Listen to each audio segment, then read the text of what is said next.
First of all, I'd like to thank everyone who's been following along on this little adventure of mine. I originally just posted these to YouTube because it was an easy way of sharing them with my buddies at work. And only after I saw almost 900 views of it sitting static in my living room and almost 1,000 views of it sitting on the runway idling for like 20 seconds, only then did I realize that there was a lot more interest in this than I had anticipated. So I feel somewhat obligated to keep you informed of what's going on no matter what. Follow me along till whatever happens, okay? The good, the bad, and the ugly. Well, let's focus on the good. Okay, so there was four tests there, very short, but 2 good things came out of that. First of all, for all 4 of those runs, the starter worked flawlessly. It started right up every time. That has worked flawlessly. I'm impressed. And secondly, because of the change I made with the airflow into the gas tank, I had a rock solid idle. It would have sat there and idled till it ran out of gas. That was rock solid. It wasn't until I started trying to increase the throttle that it died, and clearly it's starved for fuel. In fact, that was my favorite part of those 4 videos, was watching the gearbox wind down silently at the end of each one of those runs. That was the best part. Okay, so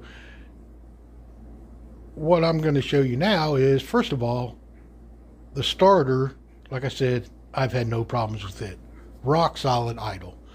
And here I can show you the gap that I have made on the spinners, so that has also not been a problem. Alright, so I'll show you the fix I made on the muffler. This is where I installed the fitting on the muffler, and now we have positive air pressure into the gas tank, and you can see there's no residue in that line, which is perfect. Okay, this all shows that the R&D part is working. Okay, so now it's starving for fuel. All right, and the only thing different now than from when it was on the test stand is the routing and the length of the fuel line from the tank to the carburetor, or the tank to the needle valve, actually. So prior to this, the 4 runs that I just made, the fuel tubing was going down through this hole, and then it looped down, kind of a loop, before it got to the needle valve. And if you look, I don't know if you can see it or not, there's some bubbles of fuel. Camera doesn't want to focus on that very well. There's some bubbles of fuel in that line where it was looped down at the bottom of its loop before going into the needle valve. So now I've rerouted the tube so it is pretty much of a straight downhill shot right into the needle valve.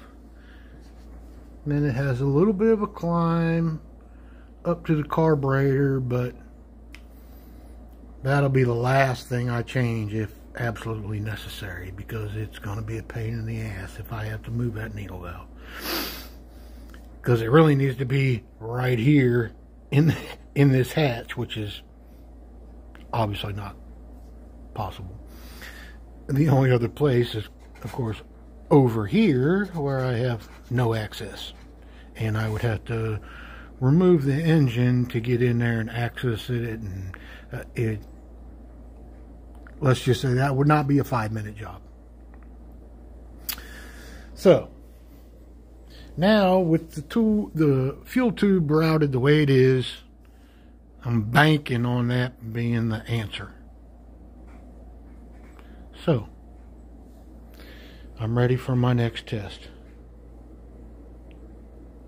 And the gearbox I wanted to show you is still beautiful, smooth as a prom queen's thighs.